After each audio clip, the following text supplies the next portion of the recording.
Hello, my name is Devin Todd. I'm a sophomore, and here is my 3D modeling project. What software did you use to design that? I used a website called Tinkercad in order to create this. It's a very useful site, I must say. It's very good for like beginners because it just gives you the basics to build things and E- like sets you can make. Explain to me what do you mean by basics?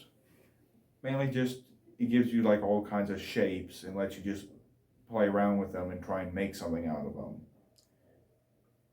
What's some of the things you can do with the shapes? Well, for instance, the feet here were made using cylinders and cones. By combining them, it makes them appear like they're just one object, when to begin with, they were multiple.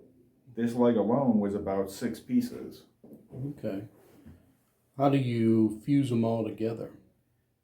Towards the top of the screen, next to where the list of shapes are, when you highlight all of the things you want to combine, there's a little thing you click and it combines them all together into one shape. It can also be used to take shapes apart if you needed to adjust something. What's some of the other things you can do with the shapes? Well, for instance, you can elongate them. You see, these cylinders here aren't the same length as the cylinders used on the arm. Same with the back here. You can see that these pieces aren't the same size. You can stretch them and shrink them. Do you want to tell us about the character you made? This is a character from a story I've been working on for a few years. It's supposed to be what he really looks like, but in the end, it looks more like a toy version of him, which I guess makes sense. What's his name? Eldthur. Can you describe him to us? He's an ancient kind of creature that's kind of always been around. And when things started to take shape, he kind of just went to sleep and made himself a new body to walk around and do stuff because his real one's too big to do that. So he had to make a small one so he could interact with things. And what's some of the features on your model you made that help tell the story of your figure? Well, on the back originally there were multiple swords lodged in his back, which is a sign of like some of the earlier days when he was like helping form all of creation. He didn't get along with some of the other beings helping, and they didn't like him either.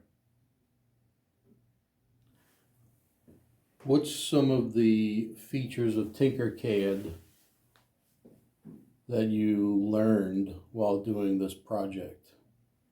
For me, it was more working on how to make like my own shapes using the scribble tool. That's how I made the horns and the torso piece. Can you explain the scribble tool? So when you click on it, it just looks like, well, scribbles. When you place it, it brings up a screen that allows you to draw the actual shape you want, such as a torso shape. So how do you draw? Do you use the mouse?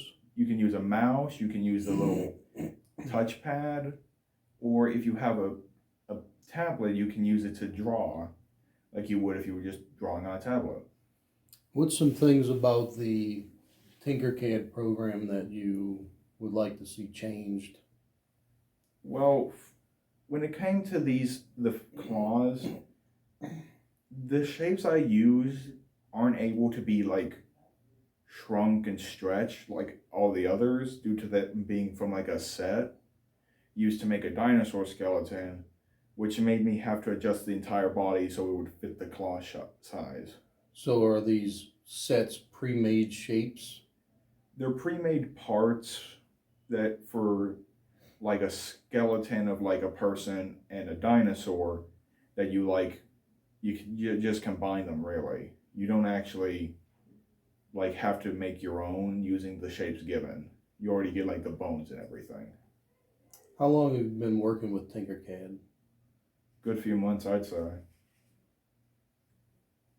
Is there anything else you'd like to add to this video? No, nothing I can think of. All right.